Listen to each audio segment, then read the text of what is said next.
السلام عليكم ورحمة الله وبركاته. وولاشين عاشقين وأنا سلامة يا إن بدن وحدكم سلام يا سلامة إسلامك. السلام عليكم ورحمة الله وبركاته. أصحابي وإلهي ما هدي هدا نقول نوضع أن سكسر لابني مركلة وحان ربع مالته إن أن كهذا الرن آد مهم قبلهن سبيشال ما أنت أرنت بقى قبلها كل قط ما أنت أرنت بقى قبلها ragga jiraan asxaabay marka hore ardaad nagu cusub tahay channelka like saar subscribe-ka gambalalka dhagku sii share gareeya maxay ahayto si barnaamijku uu meelo fogfog u gaaro asxaabay intaas waa maxay ahayto dhiirigelintii fadhiga laga kaco channelka dhac lagta lagu siiyo asxaabay maanta waxaan rabaa in aan ka hadlo arrin muddo badan aan ka fakiray oon ma aragtay maskaxdayda ka guuxaysay baan rabaa maanta inaan ka hadlo arrintaasoo ah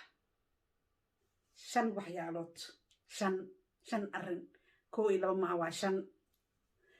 5taas arrin oo ah sida aad ku xajisan karto xaajigaaga uu uga maarmo miyaro iyo naakale inaad ugu 5 naag u noqoto iyo 4 intaba arrintaas baan rabaa inaan idinla wadaago asxaabay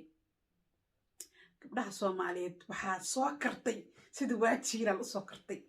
in lala guursado ayaan markay gabdho joogto oo dhowr caruur dhasho dhac waa laga daba keenayaa marka gabarey waxaan rabaa inaan kuu sheego haddaadan ogeyn 5 arrimood oo xaajigaaga ku xagsan karto oo kaga maarmi karo miyaro baan rabaa inaan kuu sheego gabarey number 1 waa midda koowaad waxaa la rabaa gabadha Soomaaliyeed marka ay arooska tahay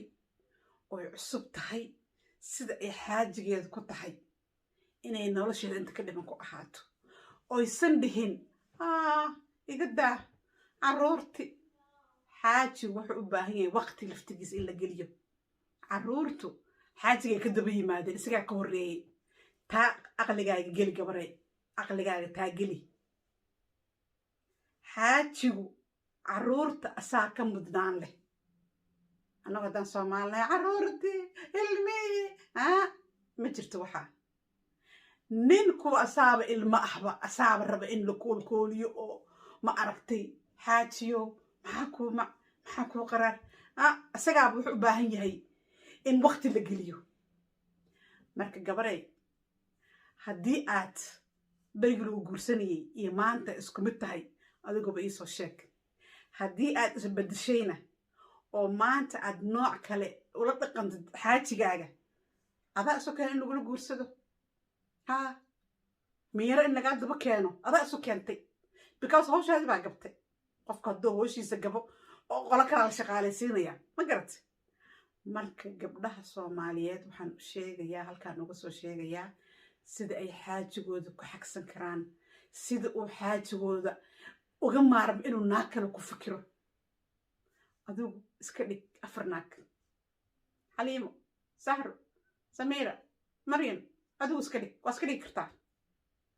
iska dhig maxaa ku diiday naag baa Ilaahay kaa dhigay waqtigaaga kala gooso بيسا وقدين كلية قرية عروت كلية مايا وقت قاعد تايم تايم سميسو تايم با أبا هنتا إنا سميستيت تايم كاسوعة for example ساهان سوق هذا محي إهيتو هرت سوماليا iyadu waa iska ma aragtay dib ma lahan gabdhaha Soomaaliya jooga oo gabdhaha qurbaha jooga horta culays badan haysta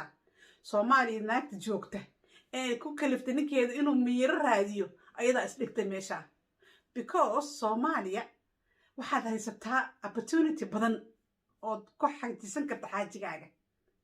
Soomaaliya shaqaalad helaysaa Soomaaliya kaalmo family helaysaa Soomaaliya ilmo lagu daba joogo oo maxay ay qurbahan gabdhihii ilmihii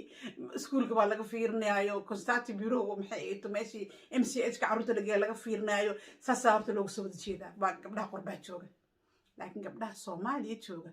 chance fiican bay haystaan waxay u dayacaan xaajigooda waa ayaga u doqonnimadood laakiin gabdhaha qurbaha jooga waxaa haysta culays fara badan oo xag kasta laga soo fiirinaya saas kaamirooyin baa kusoo wada jeeda gebigood waxaa loo baahan yahay inaad waqtigaaga kala goosato waa gabdhaha qurbaha jooga hadaan la hadlayo hadda timeka gurigaaga timetable u samayso guriga xaajiga ilmaha kala qaad ha isku darin waxa dhan ma shaqaynayso xaajigu time gooniyo u bixi waqtigaaga kala maxay ahayto kala cabiro waqtiga xaajiga waqtiga carruurta waqti guriga waqtigaaga timekii kala maxay ahayto timetable samayso oo naftaada ah u samayso timetablekaas marka aad samaysato ood raacdo maxay ahayto waqtiga kala goosatid oo tiraahdo subax in the morning marka waagu baryo carruurta iska diyaarso oo maxay iskoolka iska geysido xaajigaaga diyaarsido oo shaqo kaa aado oo adig kaligaa soo laabatid maxaa qabanaysaa guri nadaafad guri waa wada naqaanaa kulli haweenka dhan guryaha waa wada samaystaan nadaafad guri markay ugu badato waxaad samayn kartaa 1 hour of 2 hours baa nadaafadda guriga kugu noqonaysaa guriga iska hagaajisay dhac clean weli ilmihii iskoolkii kaa jiraan yaa time haysataa naftaada ishagaaji adigu time is geli intuu xaajigu kaa maqan yahay tuu saaka ka teg adoo ahayna kuu yimaado markuu shaqada ka yimaado adigoo nooc kale ah haye waa mid arrinta meesha ku jirta intuu kaa maqan yahay carruurtuna kaa maqan yahay waqti badan baa haysataa naftaada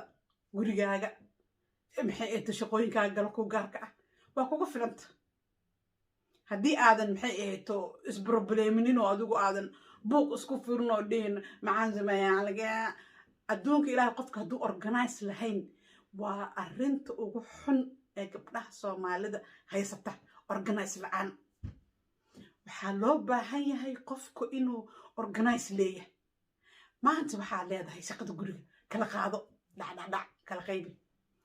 maalin waxaa leedahay dhaqista guriga dhaqistiisa maalin waxaa leedahay dharka dhaqistiisa maalin waxaa leedahay maxay ahayto waxyaalihii aad u baahnayn oo maxay ahayto guriga oo sida dharka kaa duugoobay iyo inaad meel gooni iska dhigtid guriga kaa buuxinin ood iska organize garaysid baa u baahan tahay maalin waxaa u baahan tahay haddii aad famil weyn tahay inaad cunto maxay ahayto hal mar adiga wiigii 1 time oo kale aad maxay ahayto karsatid oo frinjeerka gashato si aadan maalin kasta jikada u taagnaanin waqti timetable samaysta gabdhow hadeenina xaajigibaa maxay ahayto saanaho gabadhibaa waxaas adinka idin taallaa adinka idinka shidan tahay guryihiinay ka shidan tahay gabdhow marka asxaabey haddii aadan organize samaysanin wax kuu kala soconaya haway yaraatee ma jirto maalin walba meeshaad baa taagnaanaysaa meeshii shalay aad taagnayd baa birrin taagnaanaysaa laakiin maanta haddii aad qorshe samaysato oo tiraahdo dhag maanta waxaana samaynayaa biri waxaana samaynayaa biri kanaan samaynayaa organize dad leedahay hawshaadu waa top midda kale maxaa kuu soo hortay dhanka xaajiga gabdhaheena qurbaha jooga waxay iska dhaadhiciyeen wixiisa ha samaysto aniga iyo mashquulin carruurtii miyaan ka daba ordaa ma reerkii waan ka annagu soomaali baan nahay saaxiibayaalow gabdho runtaa isu sheegno nin soomaali waxaa ku burogaraamsan oo kaa sugayaa inaad adigu hagto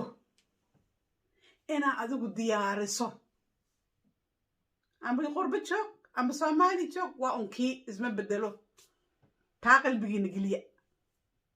wuxuu kaa sugaa inaad adigu hagto wuxuu kaa sugaa inaad dharka uu berri gashan lahaa adigu u diyaariso wuxuu kaa sugaa inaad maxay ahayto adigu jafjafto wuxuu kaa sugaa inaad adigu cunto u samayso ilaa dhaqankeena sida ah meel kama aadi kartid soomaali baa tahay aabbaha iyo hooyada iyo ayeyda iyo ciddaadoo dhan waxay ku dhaqmi jira iskama bedeli kartid qurbaa lamid ha samaysta iyo ha ku tuurta iyo waxyaalahaas waa waxyaalaha reerka idinka dumiya gabdhow waa runta idiin sheego waxyaalaha reerka idinka dumiya waxyaalahaasaa ka mid ah ha ku tuurto isagaba maanugu hasaan ma jirto waxaas gabar baa tahay waajib baa ku saaran waajib ku saaran wuxuu yahay inaad reerkaaga iyo ninkaaga iyo ilmahaaga adigu saa gacanta ugu haysato labada gacmood ma weyde ninka seexdaa siciidi bidhal ninka seexdaa siciidi bidhal soomaalidu way tiraahdaa kulley kulligiina waad maqashaane marka gabdhow dib isugu noqda xisaabtama fikira fikira oo waxa idinka qaldan bal isi sax banaa isaxraan ka shaqeeya kadib jawaabta idiin soo baxda ku dhaqma barnaamijkayga maanta asxaabey waa idinku dheeraaday waa ku qiirooday hadalkiiaan ku qiirooday halkaasaan kusoo gabagabaynayaa assalaamu calaykum waraxmatullaahi wabarakaatu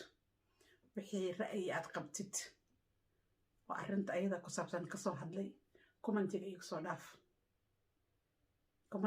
soo dhaaf ila soo wadaag assalaamu calaykum waraxmatullaahi wabarakaatu